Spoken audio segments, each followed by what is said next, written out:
Hello, good morning.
हाँ अखिलेश जी, नमस्कार। ठीक है, अपना सुनाइए। ठीक है, बढ़िया है। ठीक है। हाँ, यहाँ से अच्छा, वहाँ से अच्छा है। हाँ हाँ हाँ। और सुनाइए, कैसे हैं? हाँ, ये यूनिवर्सिटी बनने वाली है ना, जो 3 साल के अंदर, 3 साल के अंदर तनख्वाह भी करने के लिए भगवान है। ट्रैफिक कर रहा है, ट्रैफिक कर रहा है। और ना ही है सर, हमें तनख्वाह बदल जाता है, पूरी तमाम करके बदल जाता है, पूरी करके बात करता है ना। अरे वो बदल एक हम्म। ठीक है, ठीक है। आना है।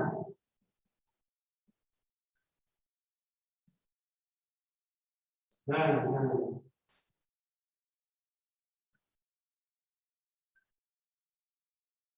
हाँ।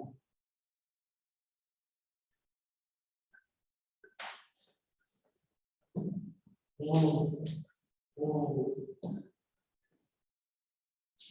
हम्म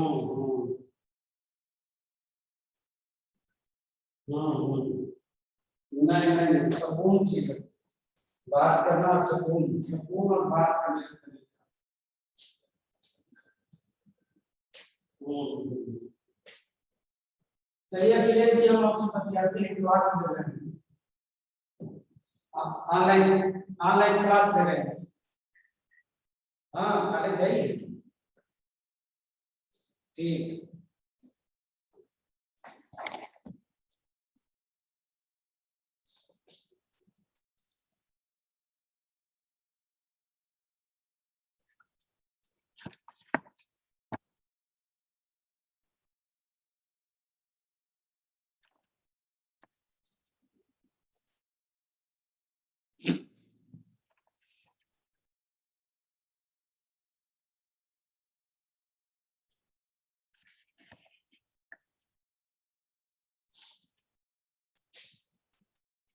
तो कल हम लोग बात कर रहे थे फर्स्ट यूनिट में, फर्स्ट यूनिट को रिवीजन करते हुए और उसका न्यूमेरिकल हम लोगों ने किया था।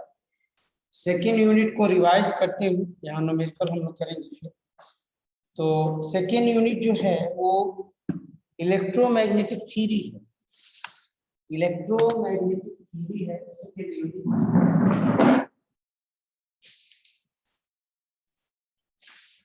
यूनिट 2 जो है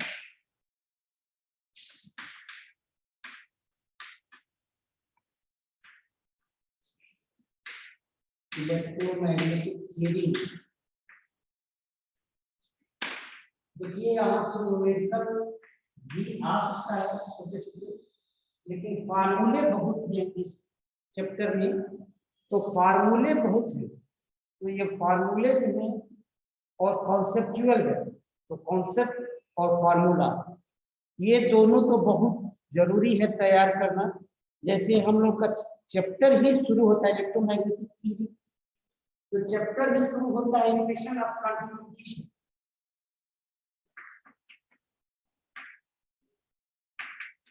इक्वेशन ऑफ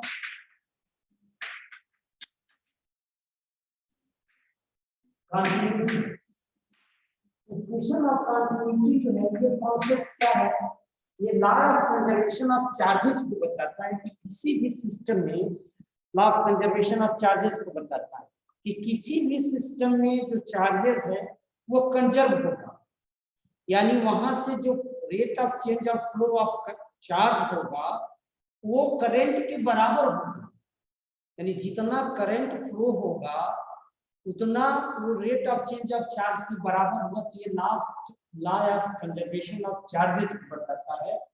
तो ये कॉन्सेप्ट तो पूछा जा सकता है कि law of conservation of charges क्या है, इक्वेशन ऑफ कंटिन्यूटी का कॉन्सेप्ट क्या है ना, तो क्या बता रहा है, ये law of conservation of charges को बताता है, लॉ ऑफ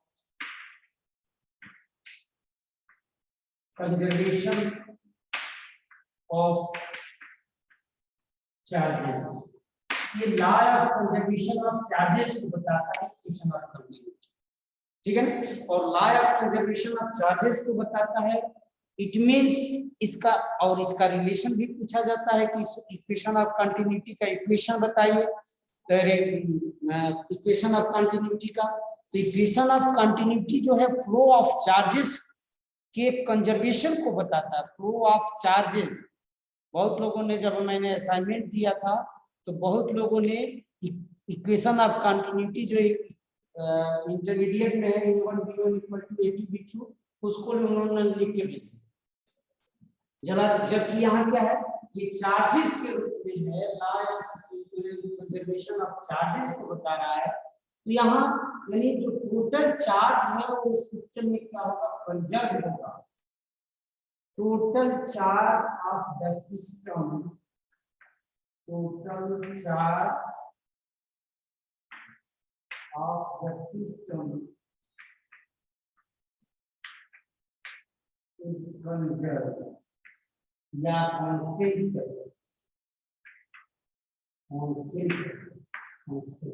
constant, ठीक है ना। अब चार्ज तो करंट वहां से फ्लो हो रहा है, rate of change of charge current flow होगा, और करंट पर यूनिट एरिया तो करंट डेंसिटी होगी, और करंट डेंसिटी वहां से क्या होगा, डाइवर्ज, ठीक है ना। इसको हम लोगों ने किया था कि वहां से जब करंट फ्लो होगा इसका मतलब वहां से डाइवर्ज होगा, डेल डॉट जे, ठीक है ना। तो del dot J plus del rho upon del t equal to 0, या इसी को कहते हैं divergence of J plus del rho upon del t equal to 0।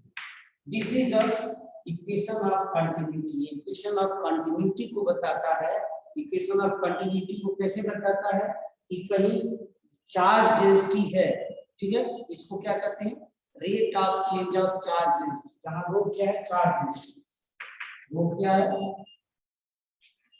Charge density इसको कहते हैं,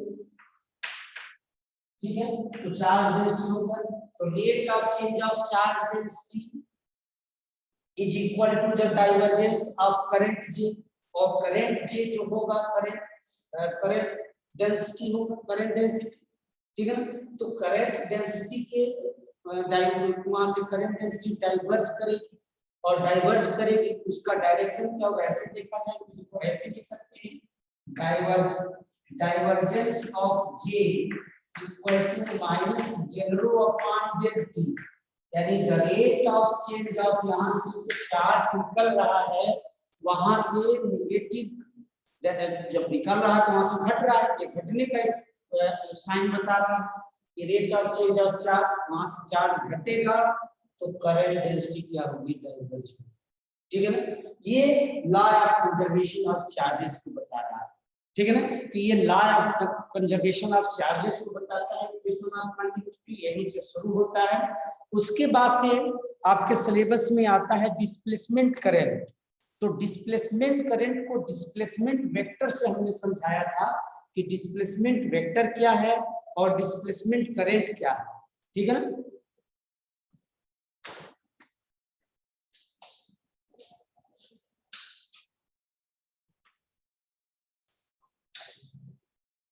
डिस्प्लेसमेंट करंट और डिस्प्लेसमेंट वेक्टर को हमने समझाया था।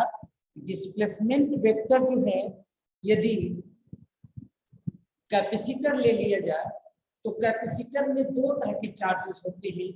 कैपेसिटर प्लेट पर एक जो चार्जेस हम फ्लो कराते हैं, जो उस पर हम पोटेंशियल डिफरेंस लगाते हैं, तो एक तो वो चार्ज होता है। दूसरा यही जो है, यही चार्ज जब हम अंदर स्लैब रखते हैं, स्लैब मींस डाइलेक्ट्रिक स्लैब रखते हैं, कोई डाइलेक्ट्रिक मटेरियल रखते हैं, तो उसके मॉलिक्यूल क्या होते हैं, पोलराइज हो जाते हैं, प्लस और माइनस में कन्वर्ट हो जाएगा, और पॉजिटिव चार्ज नेगेटिव प्लेट पर और नेगेटिव चार्ज पॉजिटिव प्लेट पर जाने लगता है। ऐसा सिचुएशन होता है, इसको हम कहते हैं पोलराइजेशन, ठीक है ना। ये पोलराइजेशन हुआ, और उस पोलराइजेशन में क्या होगा कि जो charge per unit area on capacitor plate, जो कैपेसिटर प्लेट पर चार्ज पर यूनिट एरिया है, वही रिस्पांसिबल है किसके लिए, पोलराइजेशन के लिए। यानी वो क्या कर रहा है, वहां से जो मॉलिक्यूल है, डाइलेक्ट्रिक के मॉलिक्यूल है, उसके आयंस को डिस्प्लेस्ड कर रहा है, इसलिए उसको डिस्प्लेसमेंट वेक्टर कहा गया। डिस्प्लेसमेंट वेक्टर यानी डायरेक्शन है, अपोजिट डायरेक्शन में वो उसको डिस्प्लेस करेगा, पॉजिटिव को नेगेटिव में, नेगेटिव को पॉजिटिव में। ऐसा करने से डिस्प्लेसमेंट वेक्टर होगा। यानी इसको आप दूसरे शब्द में समझ सकते हैं, ऐसे यहाँ प्लेट है, पॉजिटिव प्लेट है, यहाँ नेगेटिव प्लेट है, यहाँ एक पोटेंशियल लगा है, जो यहाँ से पोटेंशियल लगाएंगे इलेक्ट्रिक फील्ड इंटेंसिटी बढ़ेगा, ठीक है।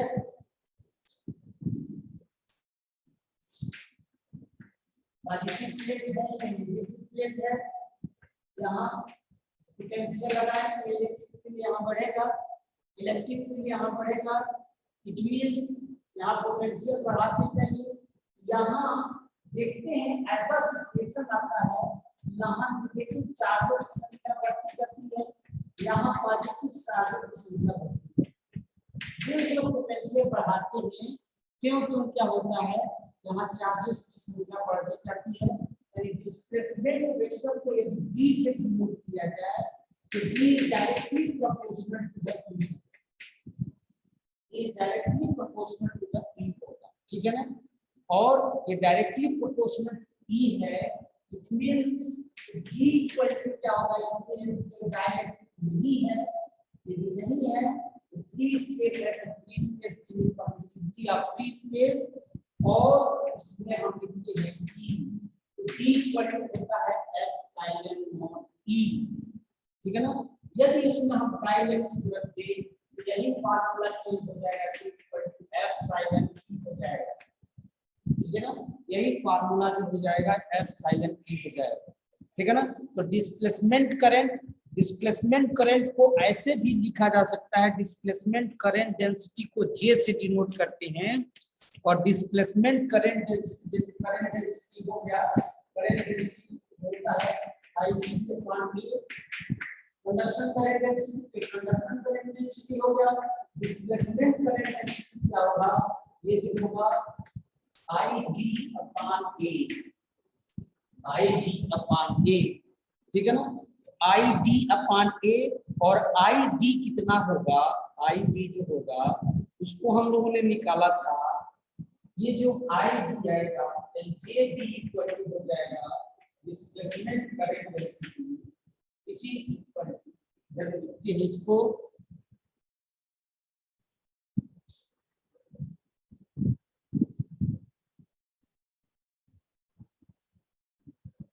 JD डिस्प्लेसमेंट करंट डेंसिटी, ये क्या हो जाएगा epsilon del E del E upon del T, del E upon del T, ये डिस्प्लेसमेंट करंट डेंसिटी है। तो टोटल करंट डेंसिटी क्या होगा, किसी भी सर्किट में देखते हो क्या होगा, total current density conduction current density plus displacement current density.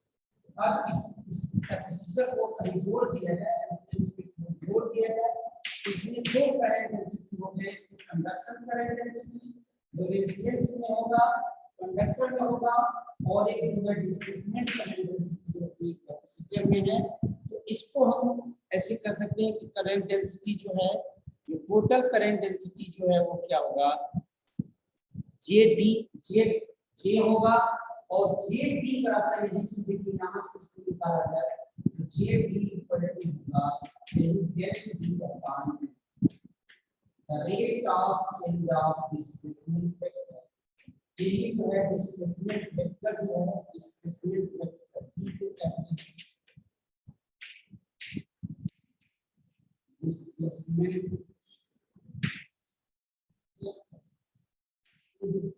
Vector है डी। डिस्प्लेसमेंट वेक्टर किसके लिए रिस्पांसिबल होता है, डिस्प्लेसमेंट वेक्टर जो होता है वो कैपेसिटर के बीच दो प्लेटों के बीच मैग्नेटिक फील्ड के लिए रिस्पांसिबल होता है।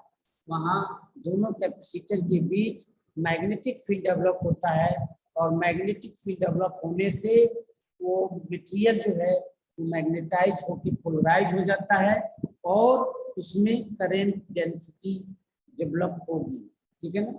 तो डिस्प्लेसमेंट करंट डेंसिटी इसको कहते हैं। इसके बाद से basic law electrostatic, magnetostatic, ampere law, और फिर उसके बाद से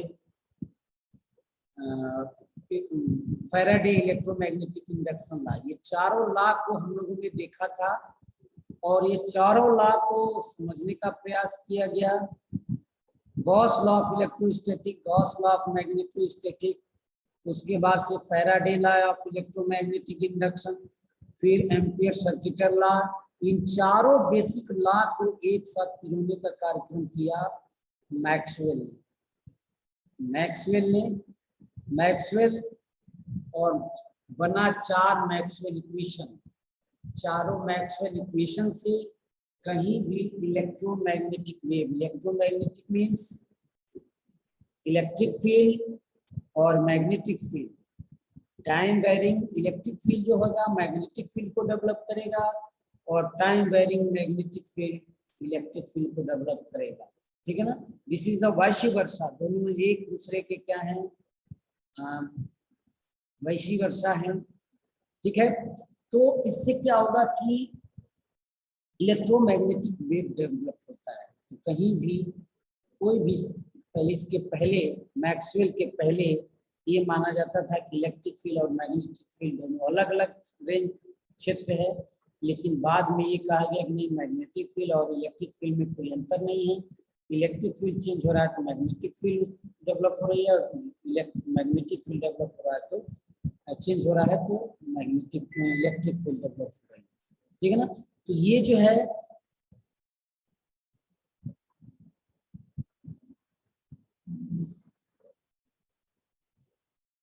उसके बाद से फिर मैक्सवेल इक्वेशन बना। तो चार मैक्सवेल इक्वेशन, गॉस लॉ, चारों बेसिक लॉ को नोट कर दे रहे हैं, इसको रिवाइज करिए इसको।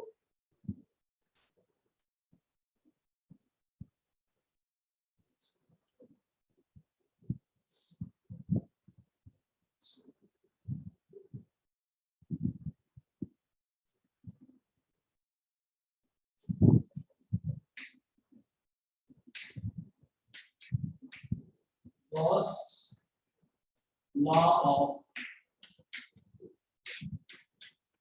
electrostatic,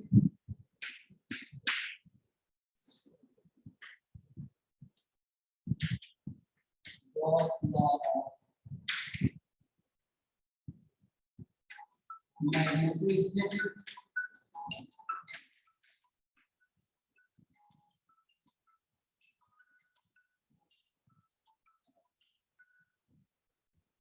हेलो हेलो, हाँ शान की ड्यूटी है किसमें सर? सर सर हमारी सुनेंगे, हमारे कॉलेज में भी क्लासेस चल रहा है, सब क्लासेस कर रहा है।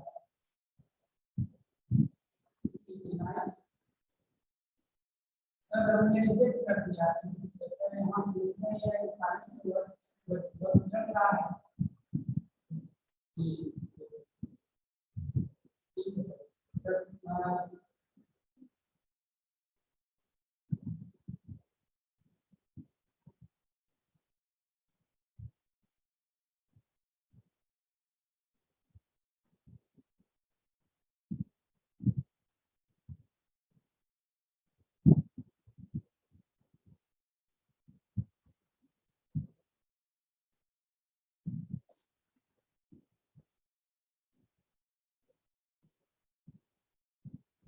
हेलो, तो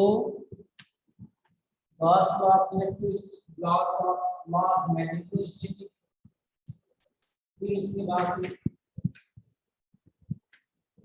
फैराडेज लॉ ऑफ मैग्नेटोस्टैटिक, फिर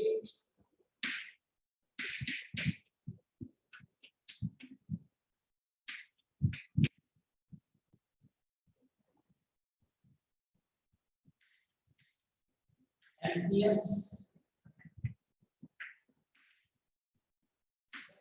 लॉ। ये चार इलेक्ट्रोस्टैटिक और मैग्नेटोस्टैटिक लॉ है। इन चारों लॉ को हम लोग ने एक एक करके देखने का प्रयास किया था। ये टोटल चार्ज इन सिस्टम बताता है, ये टोटल मैग्नेटिक फील्ड इन सिस्टम बताता है। इसी तरह से Faraday of law electromagnetic induction, यानी कहीं फ्लक्स की चेंजिंग होगी तो मैग्नेटिक फील्ड डेवलप होगा, इलेक्ट्रिक फ्लक्स की चेंजिंग होगी तो मैग्नेटिक फील्ड डेवलप होगा, यानी मैग्नेटिक फ्लक्स की चेंजिंग होगी। ठीक है। उसी तरह से एम्पीयर सर्किट लॉ है कि एम्पीयर सर्किट लॉ में कहीं सर्किट में क्लोज सर्किट में क्लोज लूप में करंट फ्लो हो रहा है तो इसमें मैग्नेटिक फील्ड डेवलप होगा। ठीक है ना। इन चारों लॉ को एक साथ मैक्सवेल ने जोड़ने का प्रयास किया। मैक्सवेल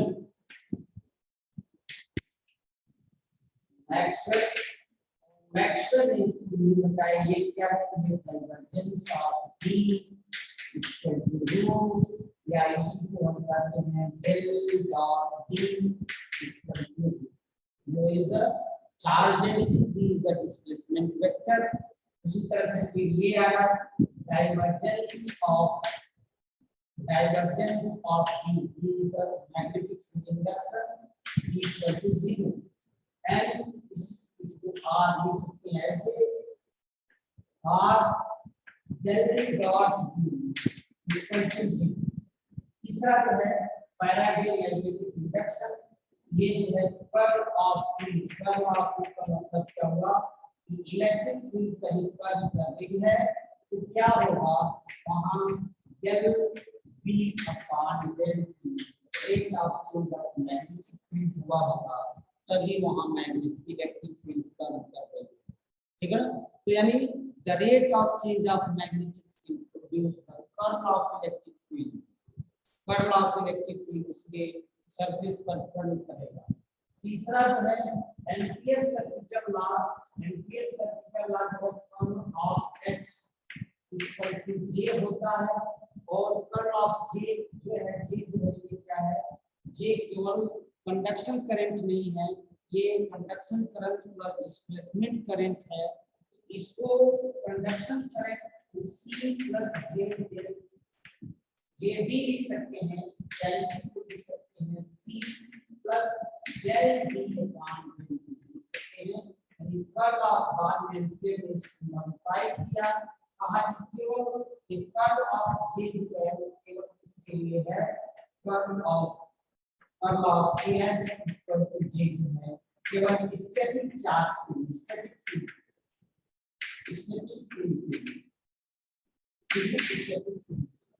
तो ये उसके बाद से फिर ये चारों जो इक्वेशन है, ये चारों इक्वेशन तय मैक्सवेल इक्वेशन कहलाता है। Maxwell equation, Maxwell equation, Maxwell के चारों इक्वेशन को याद रखना है। मैक्सवेल चारों इक्वेशन,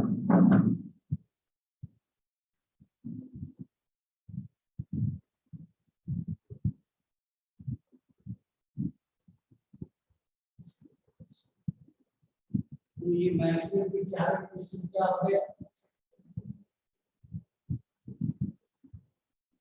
पहला divergence of D equal to, दूसरा divergence of D equal to 0, तीसरा curl of E equal to minus del B upon del B, चौथा curl of H equal to J plus del B upon del T। चारों Maxwell equation. अब free space में देखिए, free Maxwell equation free space में पूछा जाता है। ये भी है मैक्सवेल इक्वेशन, मैक्सवेल इक्वेशंस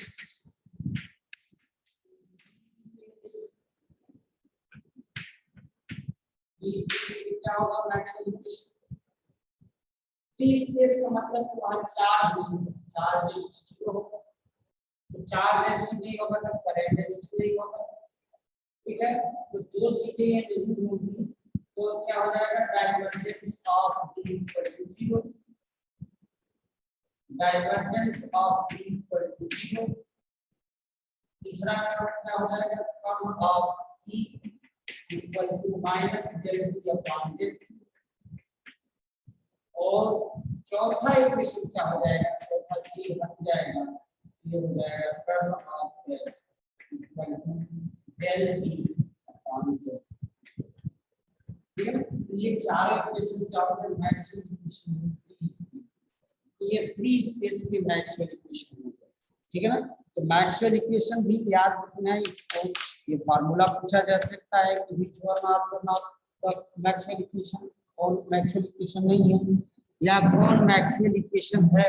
चार इक्वेशन दे दिया, तीन गलत दे दिया, एक सही दे दिया। तो मैक्सवेल इक्वेशन, मैक्सवेल इक्वेशन जो है इलेक्ट्रोमैग्नेटिक वेव, यानी मैक्सवेल इक्वेशन जो है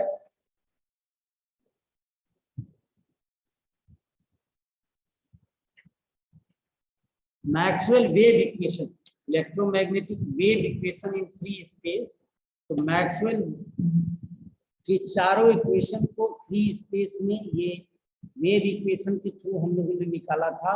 वो भी फार्मूला देख लें, वो फार्मूला क्या था? del 2E equal to mu naught epsilon naught del 2E upon dt square. उसी तरह से H के रिस्पेक्ट में यानी magnetic field strength H del 2H equal to mu naught epsilon naught. ठीक है ना, तो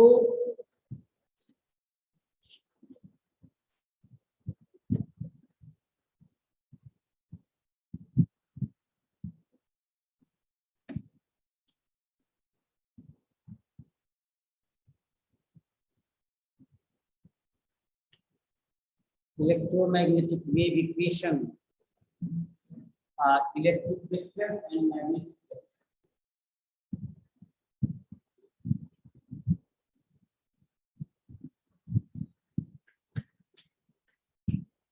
vector. Electromagnetic wave equation of electric vector and magnetic vector H. E और H में इलेक्ट्रिक फील्ड वेक्टर E और मैग्नेटिक फील्ड वेक्टर H, इन दोनों में दोनों के रिलेशन निकाला गया था।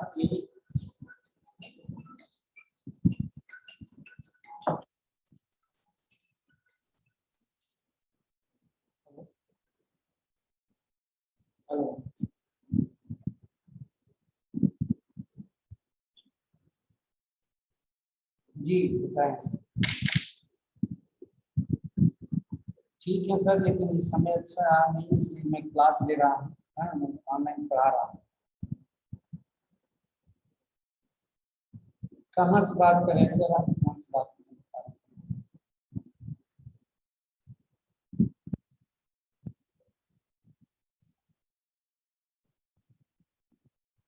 जी जी जी ठीक है सर, तो शाम में बात होगी, शाम में तो आज मीटिंग के लिए भी आप कोई है बात की आप अभिषेक ने आप कुछ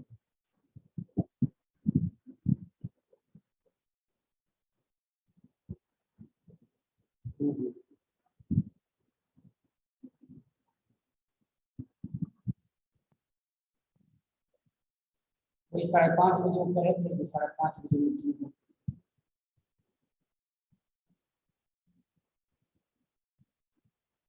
जी ठीक ठीक।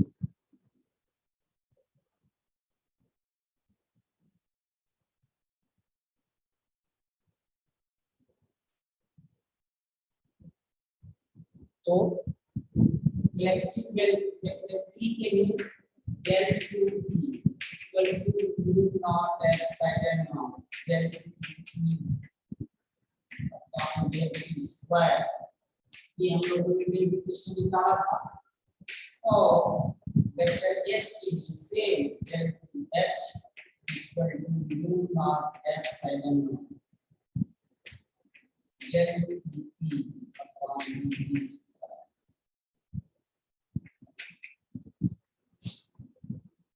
ठीक है, ये दो हम लोगों ने electromagnetic wave equation of electric vector और ये मैग्नेटिक वेक्टर के लिए निकाला गया था। फिर याद देखिए यहाँ से वेलोसिटी ऑफ इलेक्ट्रोमैग्नेटिक वेव हमने निकाला था।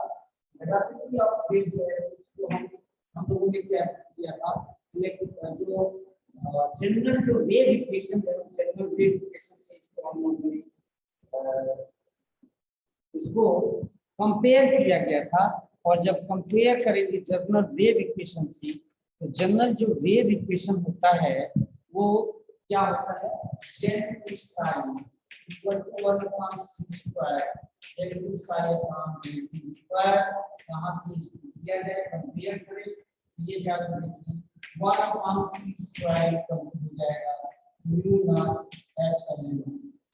ठीक है, अब जरा देखिए यहाँ से c निकाला है, वेलोसिटी ऑफ लाइट यहाँ से निकाला है, वेलोसिटी ऑफ लाइट निकाला है 1 माइनस म्यू नॉट एप्सिलॉन। ये वेलोसिटी ऑफ लाइट निकाला जा सकता है। ठीक है ना, तो वेलोसिटी ऑफ लाइट यहाँ से मेजर कर सकते हैं। तो ये देखेंगे इसमें म्यू नॉट और एप्सिलॉन नॉट की वैल्यू रखेंगे, ये लगभग आएगा 2.99 पर सेकंड। ये जो है ये बताता है इलेक्ट्रोमैग्नेटिक वेव जो है वो कैसे मूव कर रहा है, वो वेलोसिटी ऑफ लाइट से मूव कर रहा है। तो इलेक्ट्रोमैग्नेटिक वेव, कई बार ये क्वेश्चन जब डिस्क्रिप्टिव एग्जाम होता था तो ये था, दिखाइए इलेक्ट्रोमैग्नेटिक वेव जो है वो वेलोसिटी ऑफ लाइट से मूव करता है। ठीक है ना, ये वेलोसिटी ऑफ लाइट से मूव करता है इलेक्ट्रोमैग्नेटिक वेव। अब ये क्वेश्चन ये आता है इलेक्ट्रोमैग्नेटिक वेव जो है ट्रांसवर्स नेचर में है। ये भी पूछा जा सकता है कि इलेक्ट्रोमैग्नेटिक वेव का नेचर कैसा है। तो उसमें मान लीजिए ट्रांसवर्स दिया हो, लॉन्गिट्यूडिनल दिया हो, परपेंडिकुलर दिया हो, तमाम इस तरह से कुछ दिया हो, तो उसमें ट्रांसवर्स नेचर होता है। ट्रांसवर्स नेचर कैसे दिखाते हैं और ट्रांसवर्स नेचर का फार्मूला कैसे दिखाते हैं, ये भी दिखा सकते हैं कि दोनों एक दूसरे के परपेंडिकुलर होगा, तो परपेंडिकुलर होगा तो आसानी से उसको हम लोग कैसे कर सकते हैं कि ये ट्रांसवर्स है। ठीक है ना, तो ट्रांसवर्स दिखाने के लिए मैक्सवेल का पहला और दूसरा इक्वेशन से हम इसको ट्रांसवर्स दिखा सकते हैं। मैक्सवेल का फर्स्ट इक्वेशन और सेकंड इक्वेशन, वहां हम लोग क्या करते हैं, यहाँ हम लोग ऑपरेटर यूज करते हैं। एक डेल ऑपरेटर जो है वो डेल जो है प्रोपगेशन वेक्टर के रिस्पेक्ट में डेल ऑपरेटर, यही जो है डेल ऑपरेटर, डेल को हम लोग रिप्लेस करते हैं आई के से, डेल के इज द प्रोपगेशन वेक्टर, ये जो है प्रोपगेशन वेक्टर है, प्रोपगेशन वेक्टर है, और ये कितने के बराबर होता है, प्रोपगेशन वेक्टर के ऊपर y sin के होता है, प्रोपगेशन कांस्टेंट के रिस्पेक्ट में ये जो प्रोपगेशन वेक्टर है y sin के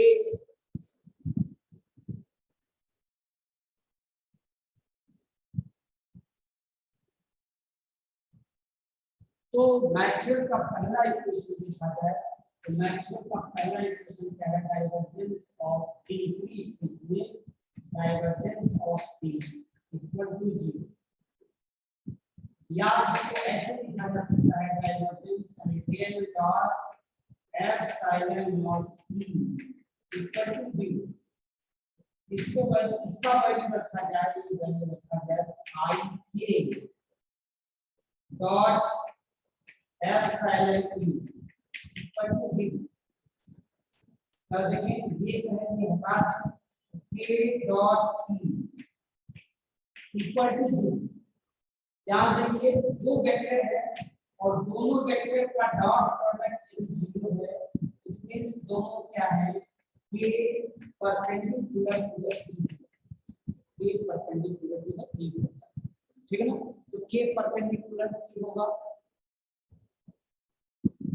उसी तरह से दूसरा देखा जाए तो दूसरा इक्वेशन क्या है, divergence of B equal to 0 del dot E equal to 0,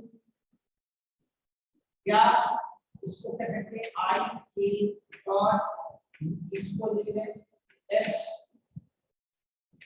upon U equal to 0, B equal to U H equal to 0, यहाँ से दिया जाए तो के डॉट एच इक्वल टू 0, के डॉट एच इक्वल टू 0 होगा, इस यहाँ से कह सकते हैं K dot H equal to 0, it means K is perpendicular to the H. यहाँ देखिए दोनों यानी के परपेंडिकुलर है, इसका मतलब क्या हुआ, ऐसे देखिए ये मान लीजिए यहाँ प्रोपगेशन वेक्टर ये है, ये क्या होगा, वेक्टर एच होगा, तो ये तीनों क्या होंगे, परपेंडिकुलर होंगे, ये ट्रांसवर्स नेचर में होंगे, ट्रांसवर्स बिहेवियर में, ये ट्रांसवर्स नेचर दिखाना होता है, बहुत ये ट्रांसवर्स नेचर दिखाना होता है।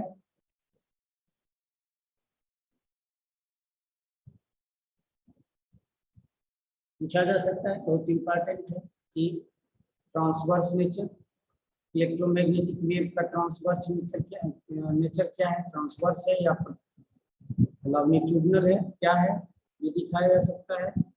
इसके बाद से सिलेबस में आता है skin depth, flow of energy, फिर उसके बाद से पॉइंटिंग वेक्टर क्या है, flow of energy per unit area पर सेकेंड, तो ये भी पॉइंटिंग वेक्टर भी पूछा जा सकता है कि फ्लो ऑफ एनर्जी क्या है, पॉइंटिंग वेक्टर क्या है, इसको भी शॉर्ट टाइप क्वेश्चन बनाया जा सकता है।